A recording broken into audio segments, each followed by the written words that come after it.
So we'll go ahead and call the meeting to order. I have 4:34 for the time. Did everyone have an opportunity to check the minutes? Do I have a motion to approve? Thank you very much. And second, thank you very much. All in favor? That is unanimous. Fantastic. We don't have any public invited to be heard, so we can move on to exceptions. Would you like to do that? Right. We got a couple to look at today. Yep. Everything this month is archival, just worked out that way. This collection is coming from Betty Ann Newby's family. 3 boxes of reference files and clippings from historic newspaper column that she wrote from 1989 to 2009. And then an extra farm ledger. So let's see. The column that she wrote, was that in the Times Call? Or Mhm. Yeah. And many of the photographs included in the column are owned by the museum. So she did research here. She would come in regularly, or in later years, she would call me up and say, "Do you have a photo of like, a kid with a cat or something?" And I'd go and leave a printout for her down at the desk, and she would write columns. So lots of historical information in every column. We actually we weren't thinking enough to clip those columns at the time, but luckily she was, so now we have a pretty complete set of all her columns.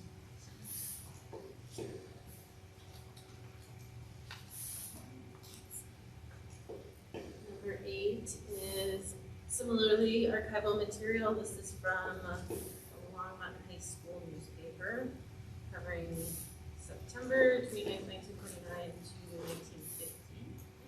School portraits. Let's see, many reunion directory books. So class reunions would publish them when they were having a reunion. The one that's in the photo is the 250th anniversary of the 1950 reunion. So lots of memorabilia from Longmont High School. There are a few, let's see, Trojan News High School newspaper clippings also, which we do not have any copies of currently in the collection. Those are those, and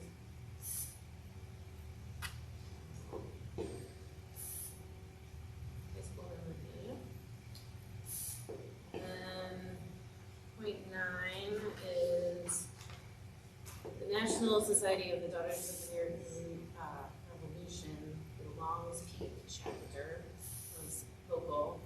One of the longest running women's organizations in Longmont. And these are scrapbooks from 1980 covering to about 2010, and yearbooks from their chapter also.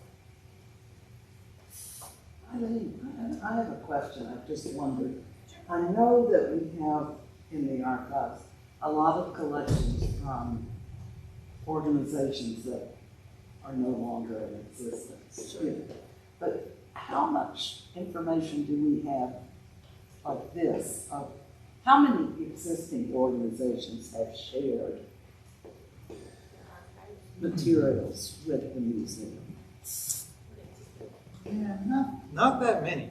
Typically, it is organizations that cease to exist, and then they donate their collections to us. We do have the Congregational Church donated quite a number of their records recently.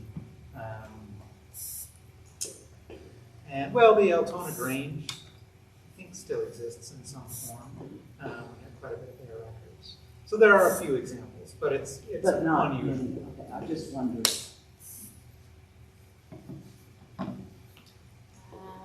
That's our 3 for this month.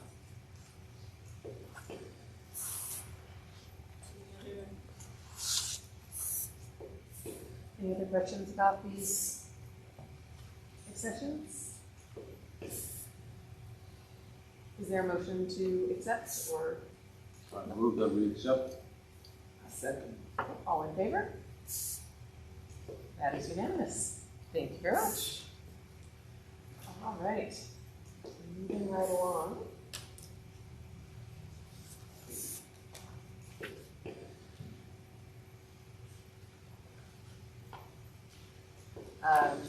So, the report of the interim director is All right. next. Go ahead and take it away, Eric. So, you all received the full report. I'll just point out a few highlights. Museum director position recruitment is in process. Jeff Friesner, the head of Recreation and Culture, said it is his goal to at least have a director chosen, if not in place, by the time he goes on vacation. Jeff goes on vacation July 18th. So that's what we are looking at. That's pretty fast. So, yeah, we'll see if that happens or not. I'll talk a little bit more a little bit later on under unfinished business about the capital campaign. If you haven't had a chance to see our agriculture exhibit, I encourage you to check it out. Had a very nice opening. I just have a quick question on the executive director search. Does the board, or is there a time or an opportunity that the board can sit in on parts of the interview?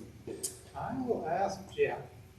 Jeff has been the one leading that, and I usually am a lot more involved, but something about applying for the position means that you can't write the questions. I will ask Jeff about that. I'm not sure. The first Zoom phase, they were just short half-hour interviews, but I don't know what his plan is for the next phase. I'm more interested on the, when they come for the on-site visit. Mm. Get back to you. And if not, why not?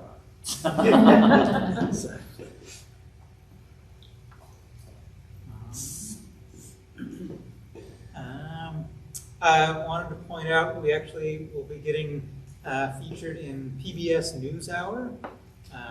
They came out to film the agriculture installation. There's actually multiple different venues where that exhibit is being shown.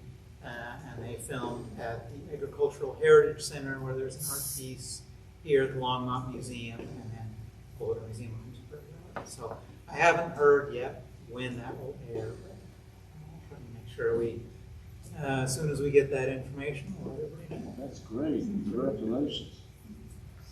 Terrific. Let's see.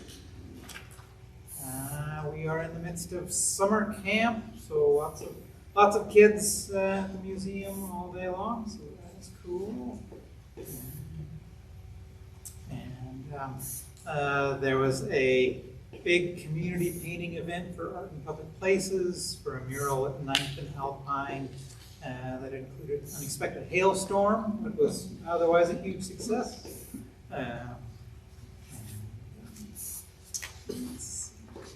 We have submitted our annual application to the Scientific and Cultural Facilities District. We haven't yet heard. Last year we got, I think it was around $270,000 from them. And it is based on income. Our income went up, so we're hoping to get a nice boost from that. A lot of us remember before we were phase 2, we would get $20,000 a year from them. So it's just really a feather in museums have to be phase two instead. Yeah, it's been a huge, it's actually allowed us to hire Megan Peters, our development director, because, and so that really makes the capital campaign possible and all kinds of things. So having that solid, sort of reliable year after year, significant support from SCFD is made a huge difference. I'm happy to answer questions about any aspect of the director's report. If you want to belabor things. Well, you mention that you got an award for your Oh, yes, authorship. yes. So The the, Boulder Heritage Roundtable mhm. recognized Eric for his book about Longmont. Fantastic. Well done. Thank you.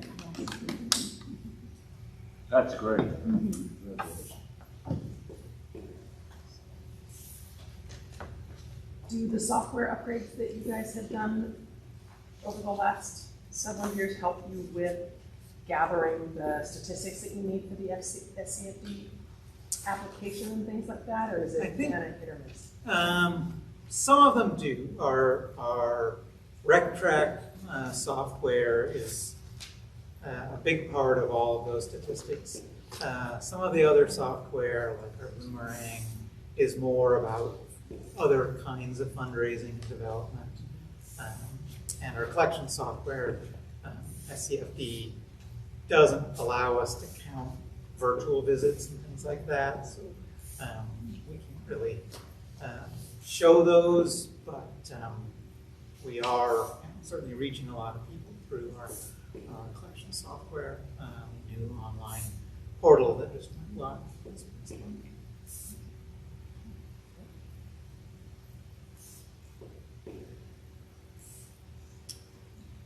Any other questions, comments for Eric? What took them so long to recognize you for your book? There was a pandemic. When did you publish it? 2019? 2020. Or 2020? No. 2020, and then they pretty much didn't have their annual recognition for a couple of years, and so this was their year to recognize local history books that had been published in the last couple of years. 9 all told. Ooh, I was the only one from Longmont recognized. Good. So they are They sell it? available in the museum gift shop. Oh, Yes. cool. Okay. $120 a copy. Oh, before me? Yeah, right there before you. Oh, 40. Took me nearly a year to get it as a Christmas present to my friend, so.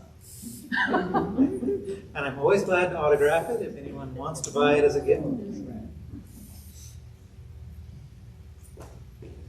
Okay, next on the agenda is the report of the chair. I do not have a report, but would like to note that with me resigning from the board, we will need to, at your next meeting, elect a new chair. So, just, I have a question. Was this June to be the end of your term, or did you have another year? I had another year on my term. Oh, okay. So we actually have a vacancy. Well, that brings me to a question.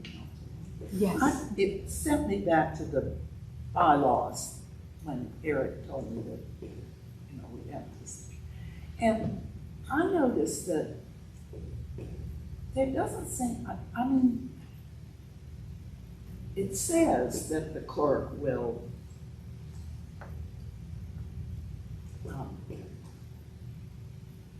try to fill vacancies. Yeah. But as a matter of course, don't they usually wait until a certain time?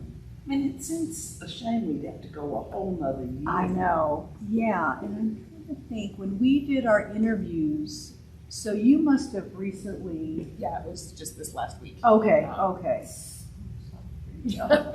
Thank you for your service.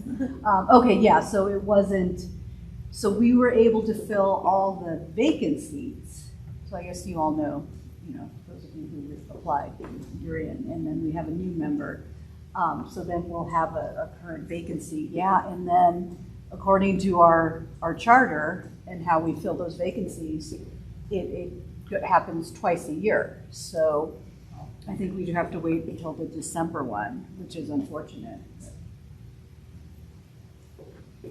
Oh, I can see how with as many boards and commissions, that would be Yeah. difficult for the clerk and for the council and Yeah. everything, but And have a bunch of boards recruiting people and stuff, but it Yeah. just seems a shame. it does, and we had several boards where there were not enough applicants to fill the position. So even without having somebody resign, there's still, vacant seats for lack of interest. So, which is unfortunate.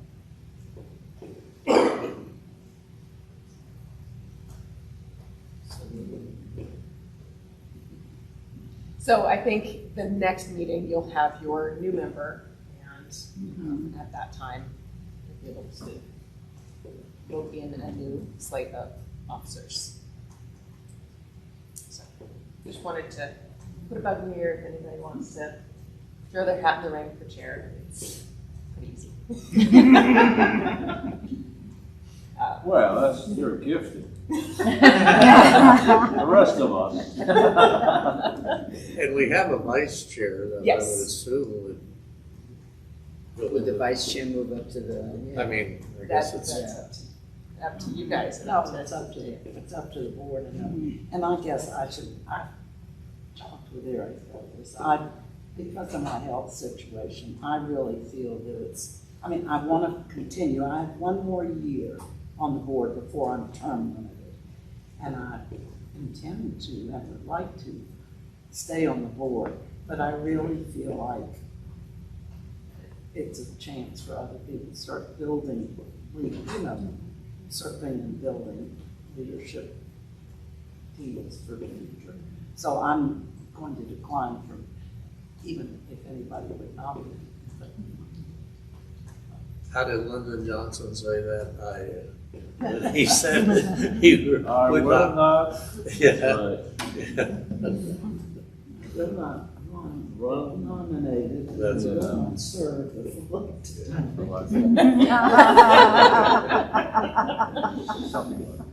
I didn't mean that. I just wanted you all to be aware that I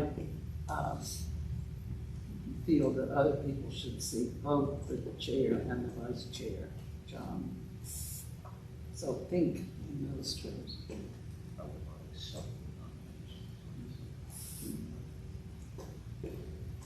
All right. So we can move on to unfinished business. So I'd like to chat about the capital campaign. Yeah. Go over to the laptop. This room doesn't have as fancy wireless, it's a wired laptop, so. So you may have seen in the director's report that we scaled back our capital campaign. This happened based on the results of the feasibility study that we received from the consultants that were hired by the Friends of the Museum Board. And I thought they actually put together a very nice presentation about kind of the reasoning behind what is going on, the work that they've done, and kind of where we are now. So starts out, so capital campaign feasibility planning. Talk a little bit about what a feasibility study is, results of the study, and then where we go from here. So, feasibility studies are a really important part of capital campaigns. They basically are a way of looking at what is realistic for an organization to raise in a community.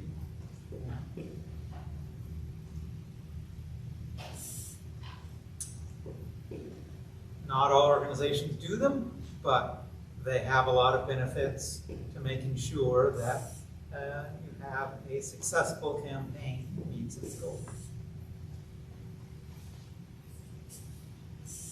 the basic components.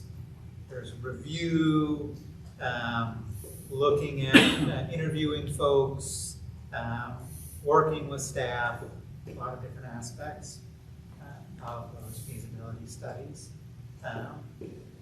So the theories that the consultants were testing was that the community sees a need for expanded exhibits, classrooms, event capacity, that we have a pool of donors that is generally given at kind of a membership level, but that they would see the need and understand, be interested in giving at a much higher level for a capital campaign, and that they'd be enthusiastic about it.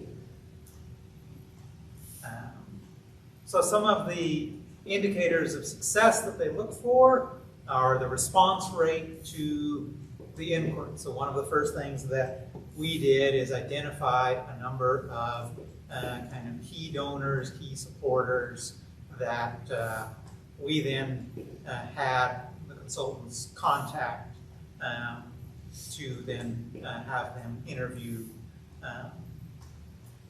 And in those interviews, then they could gauge enthusiasm, as well as then also the consultants working with the staff, and then doing what they call a wealth evaluation to look at capacity of donors. That's the one piece that they have not yet completed.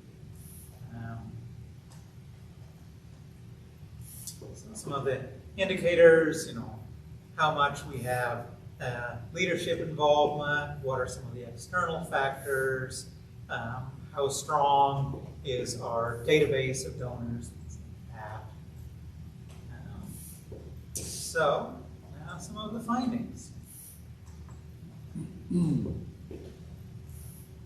So, January, February of this year, met with staff, started doing some surveys, preparing and submitting a grant to NEH. There was a challenge grant for infrastructure. In March and April, doing some more surveys, internal system review, and of course at this point was when Kim announced her departure, and so, certainly any time an executive director announces departure from an organization that's looking at a campaign, it raises some questions, just in terms of, people have seen this person as the leader of the organization. Are they gonna pause? What's their sense? So it's one of the concerns that was raised. Continuing to work on plans in May and June. It was also in April we found out we did not get the NEH grant, which is another really unfortunate thing. The conversations with NEH had been, this is a slam dunk from the staff perspective. The reviewers saw otherwise, and so unfortunately did not get that grant. So these are some of the kind of overall findings. They asked 34 people, requested interviews from 34 museum supporters, and only received responses from 12, which was a significant concern. In fact, it's really their biggest concern of this whole thing. That people just aren't quite as engaged, perhaps, with the museum as we thought. Enthusiasm was good, not over the top. Staff capacity, we have a one-person development department. Leadership engagement with Kim's departure, another concern. We are still building out our database, getting some skill sets, and there's a lot going on, a lot of things happening in Longmont right now, other campaigns in the works, things like that. So, all that being said, and this is just kind of some detail on some of these, they were testing a $30 million capital campaign price tag, and that was something that the folks they did interview were kind of like, wow, that seems really high. They were excited about the idea of an expansion program, exhibit gallery spaces, outdoor spaces.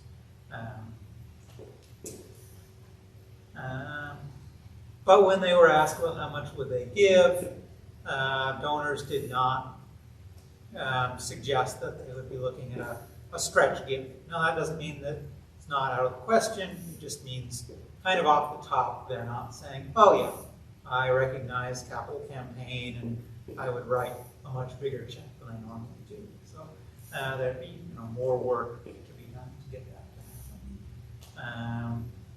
Definitely interested in children's gallery, courtyard, classrooms. Not so much in parking or gift shops. Those are data points we're certainly considering. Our donors are loyal, but we don't have a lot of large dollar donors at this point, which we kind of knew going in. You got one big one. So we have, one very large donor, and some sizable donors, but not enough to really look at the size of campaign we had originally planned.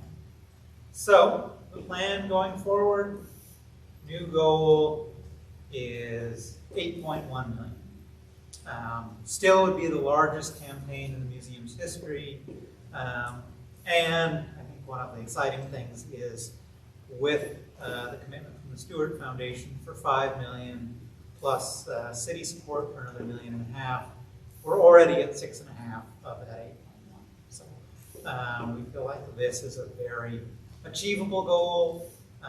It does mean scaling our plans down a good bit, but it does not mean canceling everything. It really means focusing on some of the core pieces and knowing that really the idea is that this campaign hopefully will allow us to build those relationships so that we then, when we're doing a campaign in the future, we're not starting from kind of a baseline. We're starting from a level where people are like, oh yes, I've given significantly to the museum before, ready to do it again. Did the consultants note that this is really a terrible time to be starting the capital campaign? That's last year, 2022, the market went down 20-21%.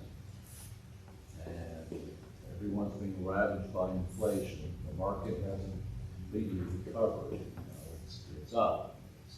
Who knows? So there's a lot of uncertainty out there, and people are still recovering their assets and investments from the bear market. So this is really not a good time to be launching a capital campaign with one. If you're approaching well-heeled donors, you have a lot of investments in the markets. So that was did the consultants yeah. note That was definitely one of their categories was external factors. And that's, Yeah, I mean, these people are probably just holding, they're just waiting and see what happens, in the markets, and before they make any big decisions about what they do with their money. yeah, that was definitely a factor in the decision to scale back. So when the Fed starts cutting interest rates, that's when you're going to see the market start to, the whole market may be triggered in a significant way. That's the time to launch. Yeah, when people feel good, everyone's going, they're making money and everything else, so then we'll be more generous and wealthy and so forth.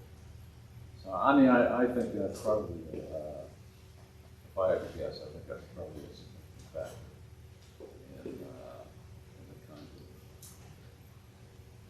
of lukewarm response to some of the questions. And I think the economy is terrible to be doing this kind of thing. Last year, inflation. So that's just my personal. It's not a criticism. It's just that because you started this whole process when times were pretty good. You really did. Yeah. And no one can foresee what's going to happen. And so, the market went, it's the longest bear market since 1948.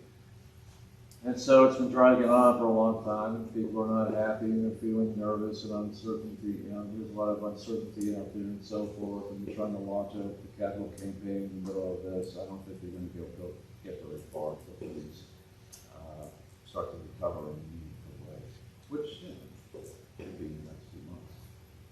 Anyway, that's just Well, I think you also have to consider local external factors. I mean, people are yeah. upset about their property taxes going up. They're That's true, saying, that's true. okay, the city is, putting out a bond issue for all these other things, I just think there's so much going on. Yeah, Other demands for yeah, money and support. economically, So anyway, I wanted to share this. I thought it was important that you all know kind of the rationale behind the change. We are still moving forward. I think the feeling is that this is a very achievable goal. In fact, we're looking at raising a relatively small amount from individuals. It's going to be more from foundations, from corporations. So, it's much more about building relationships with individuals than it is expecting them to be writing big checks right now. We're looking at this as a capacity building much more than it is. Do you have a sense of timing of when the capital campaign may be formally launched? Yes. So we are planning to do a groundbreaking for the courtyard phase September 15th. So you all will certainly get invitations to that. And that will kick off the campaign.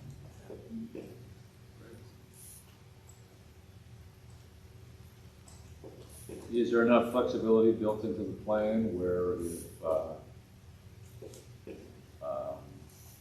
economically speaking, things get much better, that we can, scale up? So the More? second meeting today where someone has suggested exactly that. So I'm going to talk with our architects and see how we can do that in a way that provides the flexibility without us spending a lot of money designing a building that may be more than we can do. So you're gonna work on contingency plans. Yeah, put a few things on the back burner. And, a great new bull market that goes up 700% of the next year. You may have, They're thinking of raising, rates at the end of the month, I think. July or something like that. That's what I read. But not a whole lot, very, very small. And they're still looking at banks not really working very well, collapsing large banks. That's right, exactly. Do you have like sketches of what the building expansion would look like at this 8.1? Not yet. We're actually working with the architects. Our goal is to have those by the September 15th groundbreaking. Because it was such a significant scale back, it's really not trim a little here, trim a little here. It's really kind of rethink the expansion from the ground out. We just need to really focus on the core elements, make sure we've got those, and hopefully, again, provide opportunities where, yes, if additional funding becomes available, or leave opportunities for. In a future phase, we can add additional classroom space, or more space for galleries and so forth. Planning for expansion as opposed to a complete rebuild. Right. Yeah, you do Get it, down the you do road. it in phases. Not that wall, not four walls. Who's on the committee? Yeah, Megan, is that So Megan Peters is our development director, and let's see, we've got Katie McDonald from this board is on the committee. We have Eti Chavez, Elvira Ramos, and Kent Jacobson from our Friends Board, and then a couple of city staff. I can't remember, Lyra, Nikki is one, and Megan is still recruiting additional board members, additional committee members as well. So, that's kind of What's the criteria for recruiting? you know, somebody who is excited about the museum, is comfortable talking to folks about giving, you know, has an interest in supporting the museum, and you know, can be an ambassador, has strong community connections. That's really important, because often it's, you know, someone may say, well, you know, this person would be really interested, but I don't really know them well enough to talk with them. If there is someone that's like, oh yeah, I know them, yeah, and arrange lunch with them, that often makes a big difference.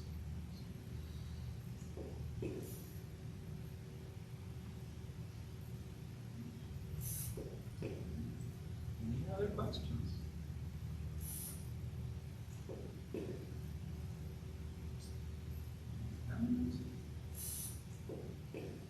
On to new business. Right.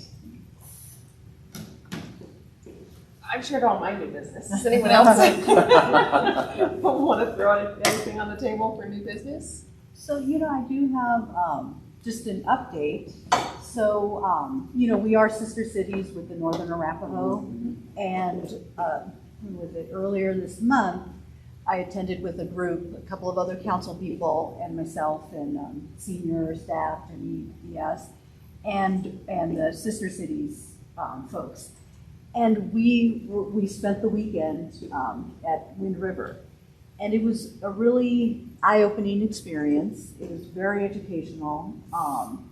And we're really looking to kind of bridge our relationship further. So one of the things, I am a third grade bilingual teacher at Indian Peaks on my spare time. Actually, that's my full time. This is spare time.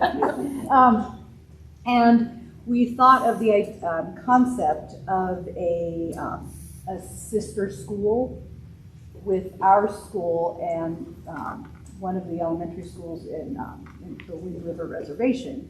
The other, and as I was speaking with the people who do the education facilitation out there, they were wanting to talk, they're interested in a language exchange.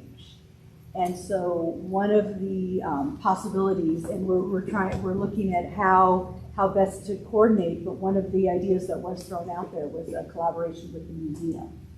So that's kind of why I'm bringing it up here. And so, that's in the works. I have some meetings scheduled, I believe in August. They're coming down for a visit, and we'll have opportunity to sit and meet about, ironing out details. But I just that opportunity to bring the museum to the forefront, as well as having the museum kind of showcase the historical, just the history of the Northern Arapaho and impacts to this area and contributions to this area. So we're trying to bring in an educational piece, language exchange, as well as this unique opportunity for our youth. So yeah, I wanted to let you all know that it's something that's in the works, and we're hoping to get something off the ground. That's fantastic. Exciting. It is very exciting. We've wanted to build those relationships for quite a Yeah, while. and it's so as we were talking, it was like, I think I'm figuring out how. I think I know how we can do that and use the museum as this bridge to have that safe meeting space and then so I'm still working out the details, and I'll keep you all updated as time goes on. Great. Do you think that we're going to be able to provide some of the same kinds of programming or even more of some that we had this past year with Duality, because they were fabulous? That's what we would like to, having the panel discussions, Mm-hmm. providing educational through film, hands-on, and then like the powwow, you know, that kind of Yes. cultural exchange, and then Yes, providing dialogue. yeah, and You know. we want to find ways to, not just to continue to grow that piece, but also have a space for when folks come to visit and stay here, that they actually have a place that is their own, not hotels, not Providing, house, not host places for homes, kids, but yeah. for the children as well as Exchange, families, yeah. Northern Rapids families to come and be a part of this. So, yeah, we are, that's, when I've spoken with Janice from the Sister Cities Coalition, that was, and Carmen Ramirez as well, looking for ways to grow this, the programming for educational piece for our residents, as well as giving a voice for Northern Arapahoe when they come to visit. And it is fulfilling that portion, that action item in our mission, in our land acknowledgement.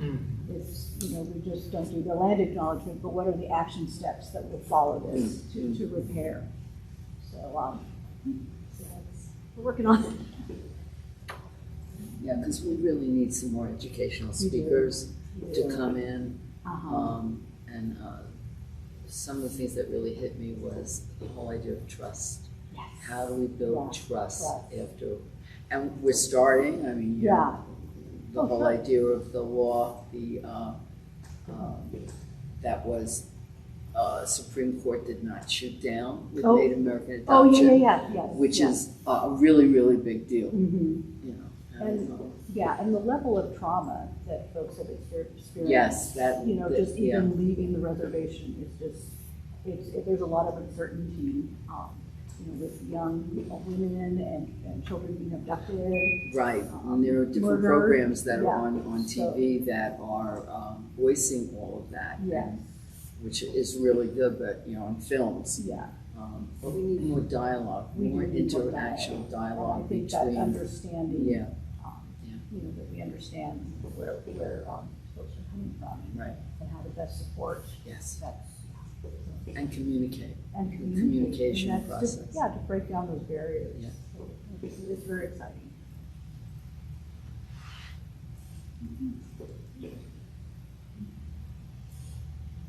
I love that. It is so exciting that Yeah. that we're doing it, you know, I Mhm. mean, like, This I is was so never excited about what happened, yeah, Yeah, this is, as far as the Sister Cities organization, it's a Yeah. worldwide, very there has excited. never been Yeah. a Sister Cities alliance between a sovereign Native American nation. Right. It's very exciting. Trying to We do what need we more- can to foster We and need more press coverage. we do, we really do. Well, once it gets rolling, yes. It was, it's, you know, It it was still a, is, yeah, it's. it's a work in progress. Yeah, it's a work in progress. The last, I mean, it just blew me away. Mhm. You know, I just, you know, that whole piece with the mayor and trust and what he did to gain Mhm. trust to develop this was Yeah. just magnificent. Yeah, We need to do more, and the power, you know, Yeah. getting the power. And Yes. having the small dialogue with the artists talking about things. Yeah. It's really good. yeah. So we'll be back, thank you. You also got great attendance. Mm-hmm. Oh, yeah. Yeah, it was really. I think yeah. that there's a desire from our community. Yes. To see that and be engaged. Yeah. So that's, yeah, something that we don't want to let die out. We want Yeah, to keep it, keep let's the energy not. going. Yeah.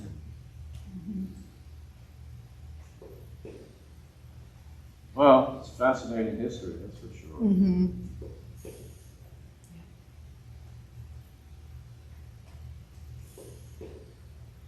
All right. Any other new business or board comments?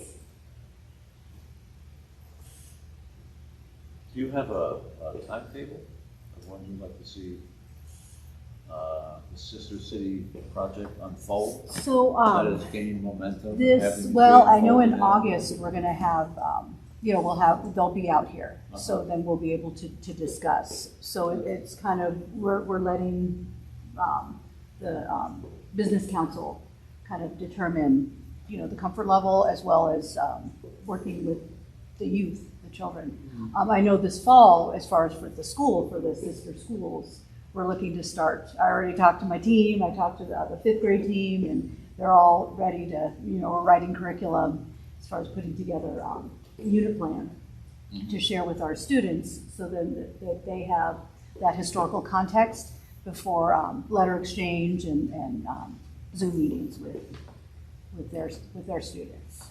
So, Right. So yeah, so at least the school education part, I got that. But yeah, as far as the city to the reservation, we're still, I still want to meet with some more on the business council.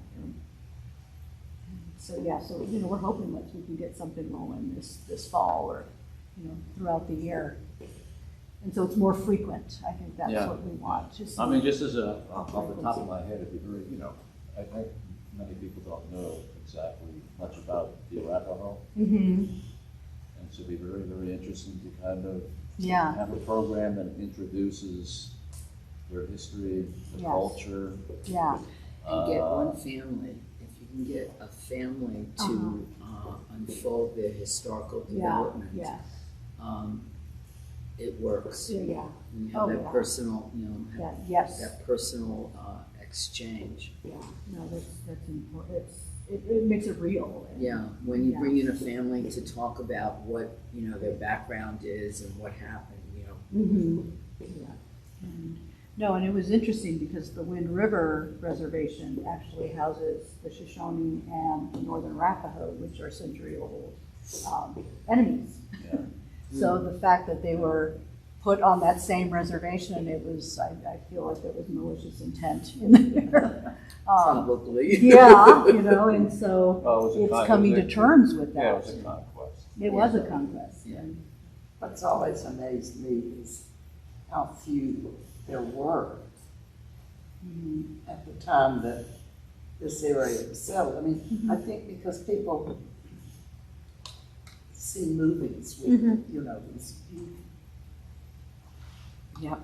bands of Indians on the horizon or something. There were only about 2,500 Yeah. Northern Arapaho. Mm-hmm. And you can imagine in 1859 and 60 when the gold rush happened here, and 60,000 people came down. Yes. 60, can you Yeah. imagine 2,500 people who Yeah. just have been home forever, and they look up and Yes. that many people are. Yeah. No, here. we've got, there's a lot to learn, and I'm still learning, and it's an amazing experience. Commend our staff, Congratulations. may that happen. It really is. Just trying to keep Mayor Bagley's legacy going, because what he did was a great thing. Yeah. Oh, amazing. Yeah.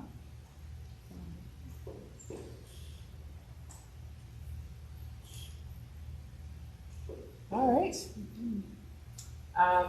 If there's nothing else, is there a motion to adjourn? Thank you. And is there a second? Thank you, Linda. Okay. We are adjourned. It is 5:23. And